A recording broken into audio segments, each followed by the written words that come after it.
Could everyone take their seats so we can get the panel started? Amazing panel.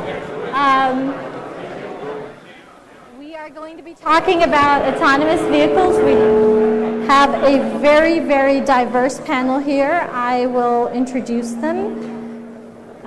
Just give me 1 second. So we have Professor Irfan Essa, who is part of the School of Interactive Computing and the Associate Dean of the College of Computing at Georgia Tech. Irfan has published over 150 scholarly articles, many in areas pertinent to the panel, including computer vision, machine learning, computational perception, and robotics. We also have Jameel, who is the CEO of TPL Holdings. Ali has a strong belief in disruptive innovation, and to that end has spearheaded the growth of the asset tracking industry, used telematics data for better supply chain visibility, and introduced Pakistan's first digital mapping solution. We also have Joel here. He is the co-founder of Drive.ai, a company building the software brain of the self-driving car. Prior to working with Drive.ai, Joel worked on the self-driving teams for several major automakers, including Nissan and GM.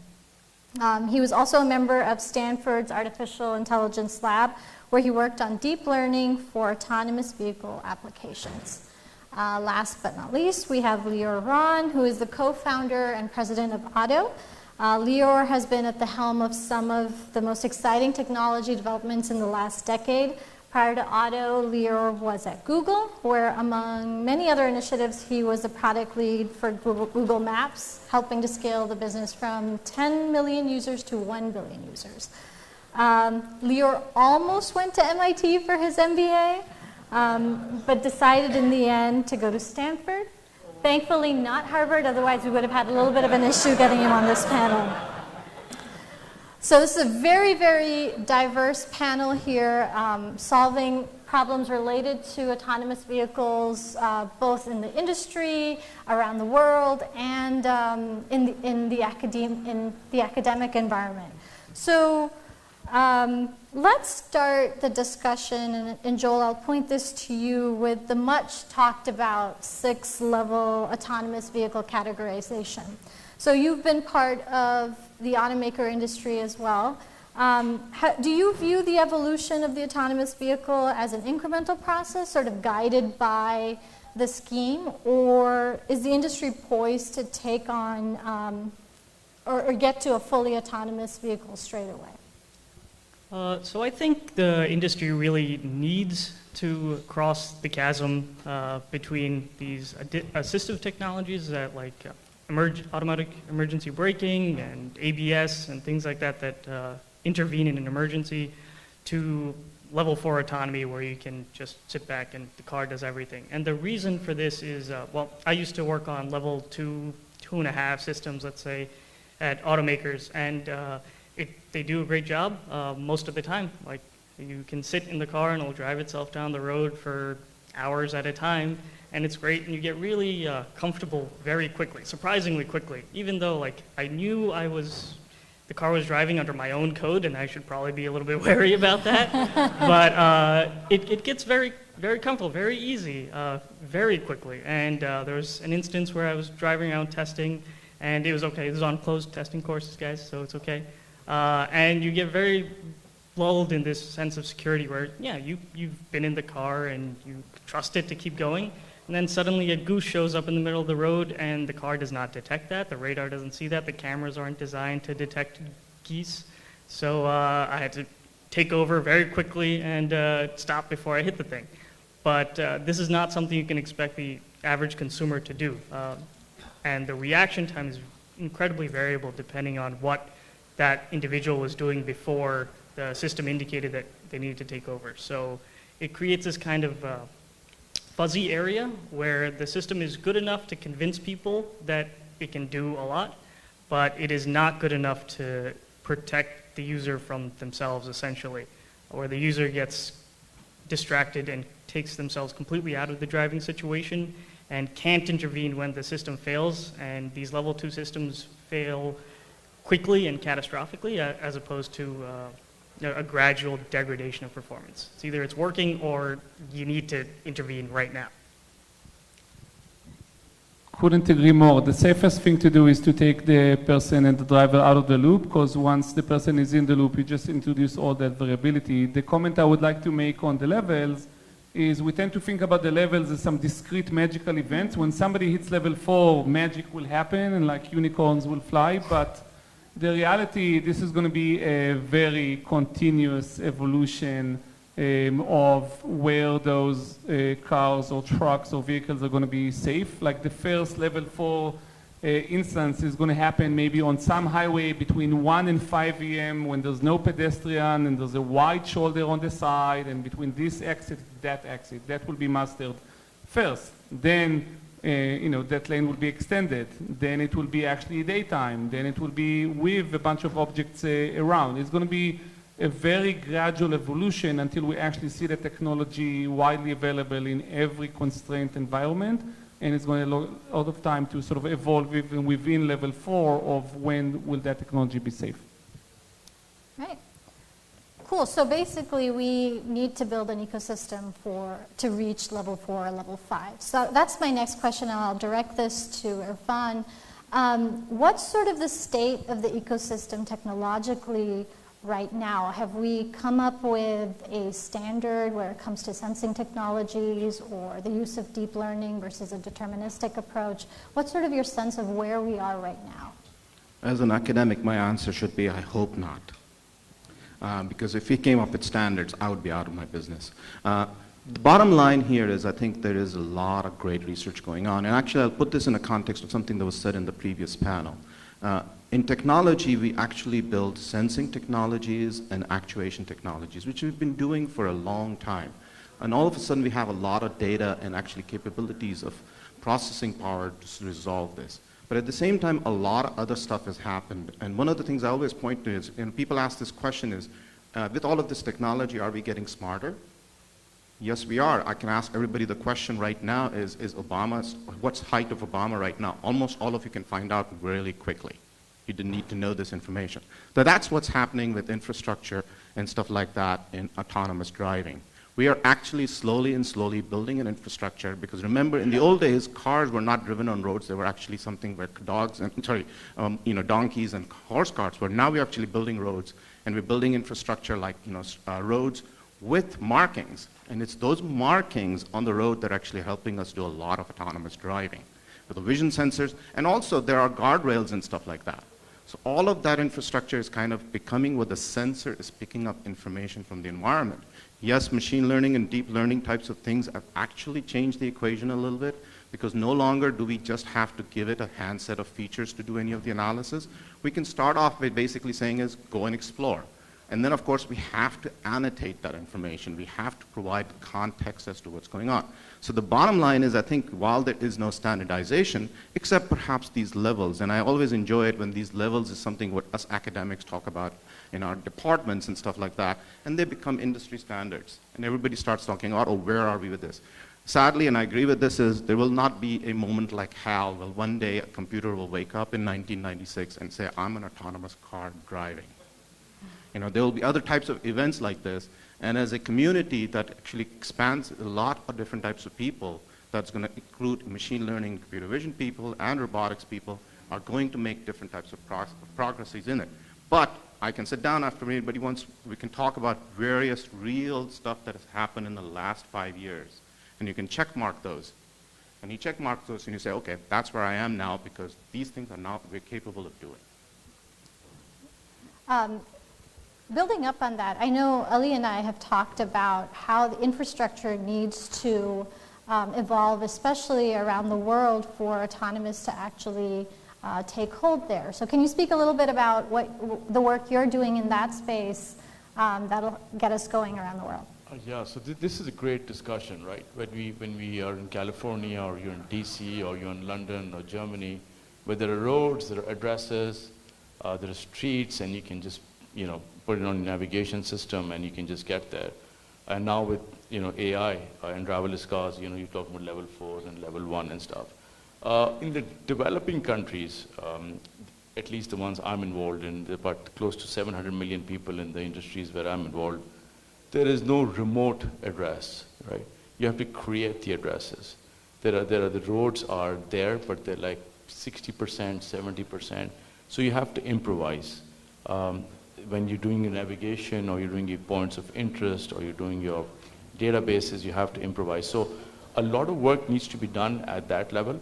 Of course, what we're looking at now is essentially just in the Western world, but ideally, any manufacturer would want to obviously be selling in those markets as well. So I think this is kind of, I think on the back seat now maybe, but a lot of work needs to be done on the infrastructure side, in the developing world at least. I meet a lot of regulators and city officials as part of my day job, and they always ask, what can we do in infrastructure? And they're always very disappointed to hear when I say, fix the potholes, paint the lanes. That's quite an achievement that we've tried to do in the US, at least for the past 50 years, that we haven't been successful at. So let's actually do that. I think in the developing world, you need to do a lot of like heavy lifting to actually even get to that level. But in a developed world, my take on the V2V and V2I and a lot of that stuff, in the end of the day, the first autonomous car on the road will have to work without any infrastructure, because you can't assume the infrastructure is there. So the hardest problem need to be solved first. So since you need to solve the hardest problem first, massive infrastructure rollout after would be sort of helpful, but marginally helpful. We need to actually, all of us in the industry, need to sort of solve this massive challenge with the existing infrastructure. So building up on that, then what are you working on specifically to get us there? I know you and I talked about how infrastructure is a big problem, and the work you're doing at Drive.ai addresses that. Right, so there is the basic infrastructure where can I even drive a car safely with the potholes and the lane lines and things like that. But if we actually want to scale this technology to work all over the nation and all over the world, the current back-end infrastructure for how self-driving cars operate, you build up this detailed HD map, you have a perfect idea of how the world is, and you go on like that, and it's kind of like these robot cars, surprise, surprise, they act in a robotic fashion. But what we need to do to scale this quickly out to more areas is for these vehicles to be able to use the same information we have as drivers to navigate around. So that means we have sensors that perceive the world we see as it is now, and we have some vague idea of where to go from your navigation style maps, because you get lost anyway. So the work we're doing at Drive.ai is specifically focused on this area of how do we make this adaptable? How do we make this technology work in areas where we don't have perfect information of how the world is right now a priority? And because these things change. Just in Mountain View, the roads have been changed, the lanes have been changed around. And if you're trying to maintain this massive map infrastructure, I know Ali's working on getting that basic map infrastructure going, but as these autonomous vehicles get deployed in wider and wider regions, this back-end map infrastructure is going to grow and grow to the point where it's going to be very difficult to maintain. And I think the company that's going to be most successful in this space is the company that's able to expand faster and cheaper than others. So if this company can deploy in a new area just with the information that you have as a driver, then they're going to be able to operate in more areas quicker, more jurisdictions, different countries, and I think that's how we're going to get these cars everywhere. That's how they're going to become a ubiquitous technology instead of just a Silicon Valley bubble technology. So jumping into this one, and again, thinking through this is sometimes you have to adapt the technology, or sometimes you have to adapt the user or the infrastructure. I mean, we could make it that no wild geese show up on roads by putting all kinds of barricades and having them shocked before they enter the road and stuff. I mean, we would have solved speech recognition ages ago if all of us spoke in Pig Latin, because everybody has a nice pause and there's the same acronym at the end of all of the words. But we can actually take those types of steps. We can put infrared markers on the road that humans don't see but cars can see. So we have to start asking ourselves the question is, how much are we going to adapt the environment and the user to provide the technology that actually we need, or are we going to really make it work in the wild where there are cows on the road and other types of things too? So we then have to really build not just a dog or a cat detector, perhaps a cow detector. And so, scaling those types of things up in the real world is one of the challenges we have to start thinking about in our infrastructure needs. I'm actually working on the cow detector on my it's not as fancy as it sounds. It's quite a simple technology. So it seems to me that a big piece of getting autonomous vehicles into the market today is actually being able to test them in real world or near real world environments. I read a MIT Tech Review article recently where some research team in Germany was using data from Grand Theft Auto as sort of the simulation data for testing their vehicles. Can you talk about, I know you're doing some pretty sophisticated testing for auto trucks. Can you talk a little bit about? Yeah, I mean, in the end of the day, we're trying to teach those vehicles or those robots how to drive like kids sort of getting their driver license. So the more we can accelerate that learning process, the better. So this is all about finding a way, as Joel mentioned, to scale the learning as fast as possible in multi-level. So level 1 is really sort of observing and driving as many miles in the real world to really sort of understand what does that world look like. What are the edge cases? What are the cows or geese or goose or anything random that you'll actually run to in the real world. And the benefit of being in Uber, we have billions of those miles to potentially learn from and really deduce from. And you take those learnings and you try to distill them in as much as possible to a simulation. And Unity founder was here before, and it's a great tool. And Grand Theft Auto, basically using simulation at scale to learn as much of that in the computerized environment to be able to learn much more efficiently. Plugging that real-world data, the maps, the edge cases, the rare events into that simulation environment so we can learn as much as possible.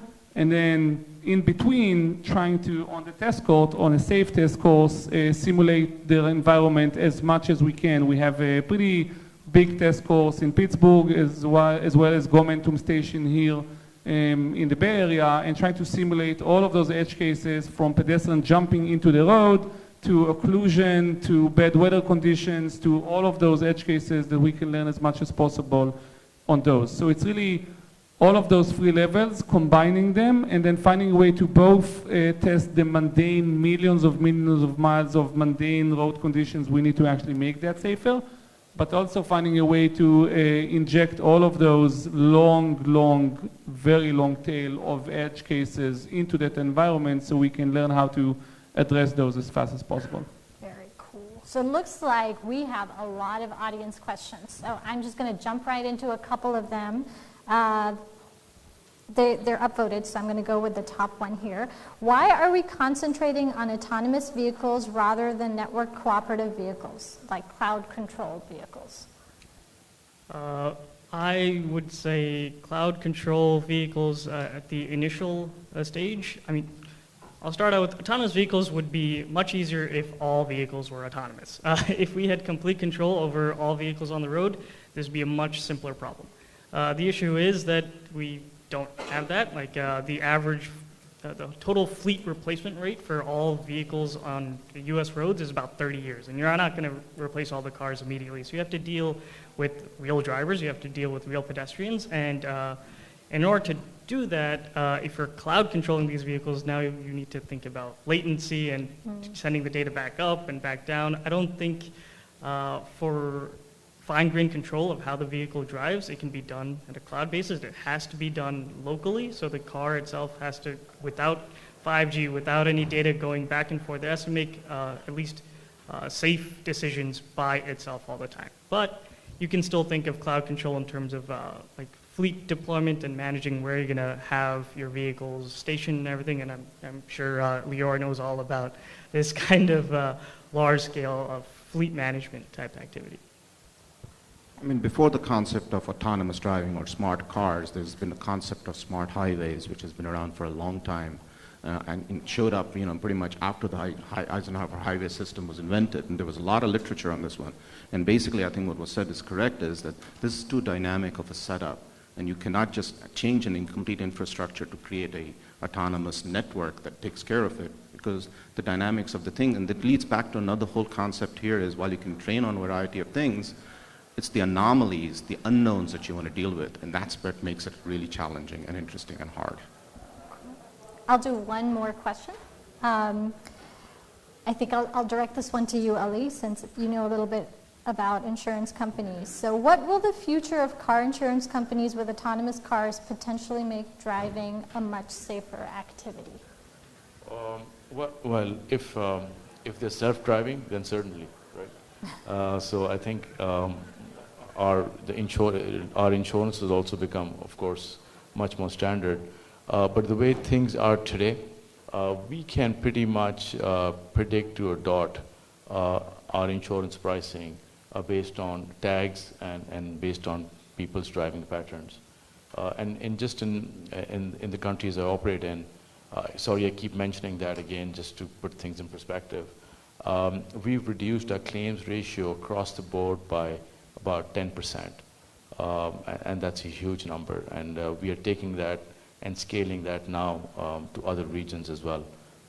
And the way we price this is now, we go to an insurance company and we tell them this is your claims ratio, and with analytics that we're running, we tell them whatever we save, we'll actually charge you a percentage of that, and they're more than happy to give it to us.